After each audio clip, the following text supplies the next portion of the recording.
असली दर्द क्या होता है ये तो तुझे अब पता चलेगा गंवार कौर। आज तेरी वजह से मुझे इतनी देर तक मूषक राज के कॉस्ट्यूम में सफोकेट होना पड़ा।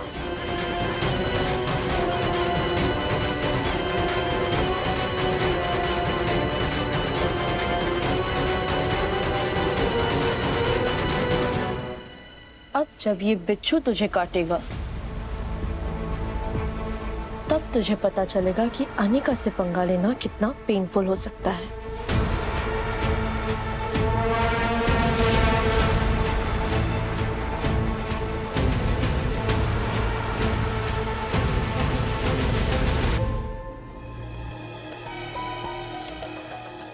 अरे अनिका के चक्कर में तो मैं भूल ही गई कि वेचा ने मेरे को तोहफा दिया था। कहीं रख दिया मैंने, याद भी ना आ रहा है। कहीं नीचे ही तो ना रख दिया ना, जाके देखती हूँ।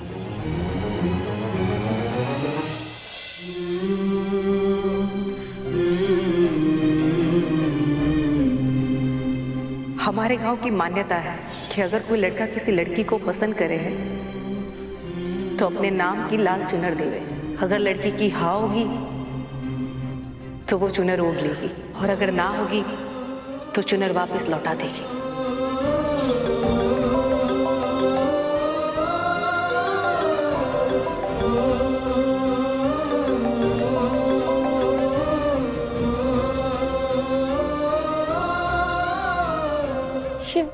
वेद भाई को क्या हो गया?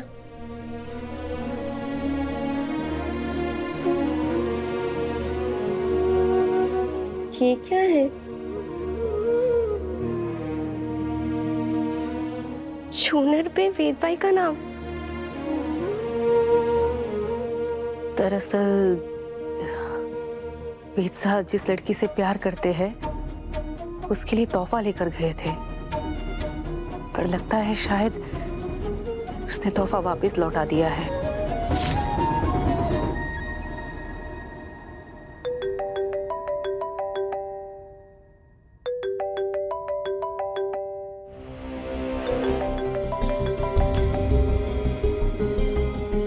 हेलो रचना, अच्छा हुआ तूने हमारा फोन उठा लिया। मैं वेदसा को कब से फोन करने की कोशिश कर रही हूँ लेकिन वो उठा ही ना रहा है। अच्छा सुन ना, थोड़ा बात करवाएगी क्या वेदसा से? वेद भाई ने तुम्हें कुछ गिफ्ट दिया था सरू। हाँ, उसी के तो बारे में बात करनी थी। और तुमने उसे वापस कर दिया। वापस?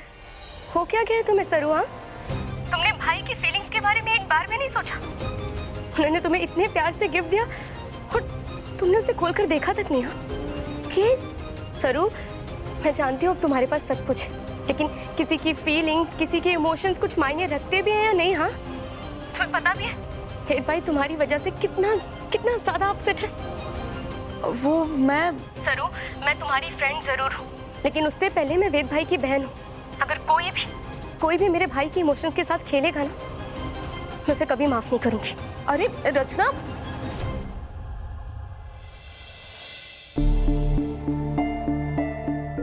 वापस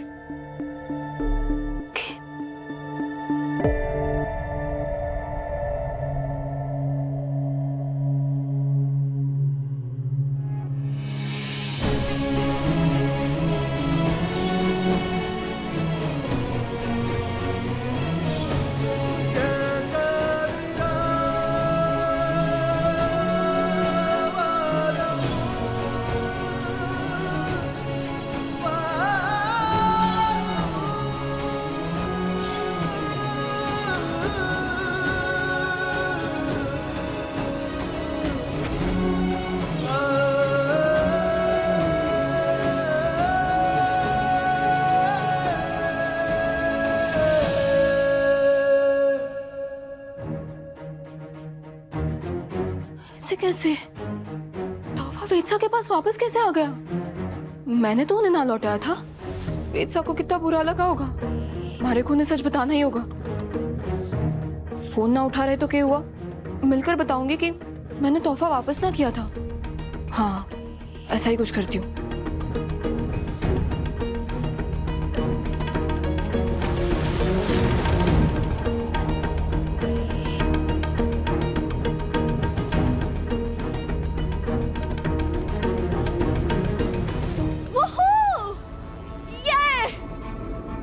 बिच्छू ने सरू को काट लिया होगा।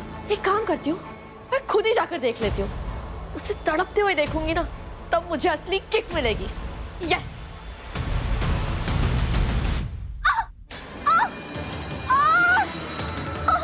Oh my God.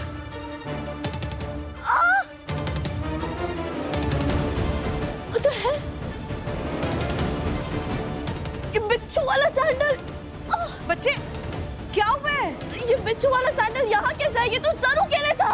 Oh no, सरू के सैंडल में बिच्छू था? बेटा मुझे नहीं पता था कि वो उसके सैंडल में, तो तेरे समझ के ले आई ना।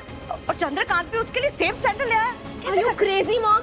आपने चप्पल चुराई और वो भी सरू की, और वो सैंडल जिसमें मैंने उसे कटवाने के लिए बिच्छू छोड़ा था। अब आपकी वजह से मैं पेन में हूँ। God, I am so sorry, please माफ कर दे। आप रहने दो मॉम। मूषक राज की कॉस्ट्यूम में मैंने आपकी सारी बातें सुनी थी। एक नंबर की सेल्फिश है आप। आपको ना खबर थी मैं कहाँ हूँ, और आपको पड़ी भी नहीं थी। अच्छा तो ये सब कुछ छोड़ ना, चल मेरे साथ डॉक्टर के पास चल। Mom please. बेटा ये बिच्छू का जहर ना, पहले उसके लिए एंटी वेनम इंजेक्शन लगवाना होगा। प्लीज चल मेरे साथ, आराम से।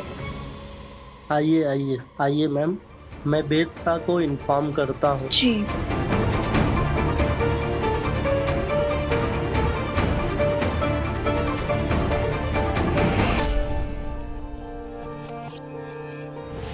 वेद सर, कोई मिलने आया है।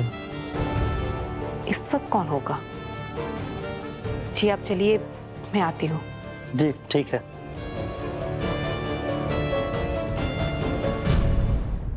वेद को मैंने कितना दुख पहुंचाया है। मारे को उन्हें बताना ही होगा कि मारे को तो पता ही ना था कि वो तोहफा उनके पास वापस आ गया, और मैंने वो देखा तक ना है।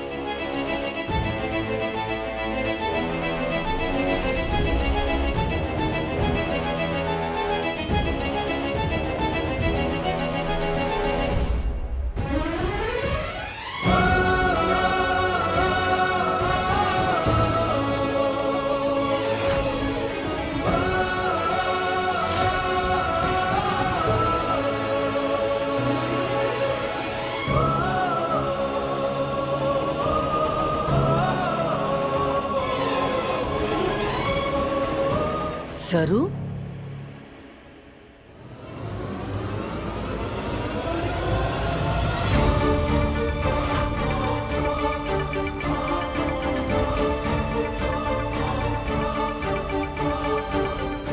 इस वक्त यहाँ क्या कर रही है?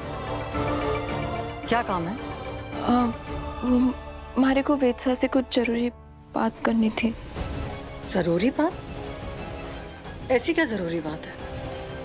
वो ना, वेद शाह को कुछ गलतफहमी हो गई है और वो हमारे से नाराज है, इसलिए। तो ये तो अच्छी बात है ना कि वेद तुमसे नाराज है। तुम्हारा यही इशू था ना कि तुम वेद को अवॉइड नहीं कर पा रही हो, उससे दूर रहने का बहाना नहीं बना पा रही हो। तो अब जब वेद तुमसे खुद ही दूर हो रहा है तो प्रॉब्लम क्या है?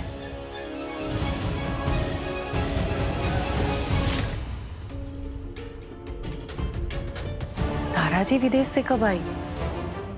और ये किसे डांट रही है वो? वो तुम्हारे दोस्त है ना। लेकिन ये बात तुम भी जानती हो कि वेद तुम्हें सिर्फ एक दोस्त की नजर से कभी नहीं देखेगा। मैं तुमसे पहले भी कह चुकी हूँ कि इससे पहले तुम दोनों का रिश्ता दोस्ती से आगे बढ़े, इसे खत्म कर दो।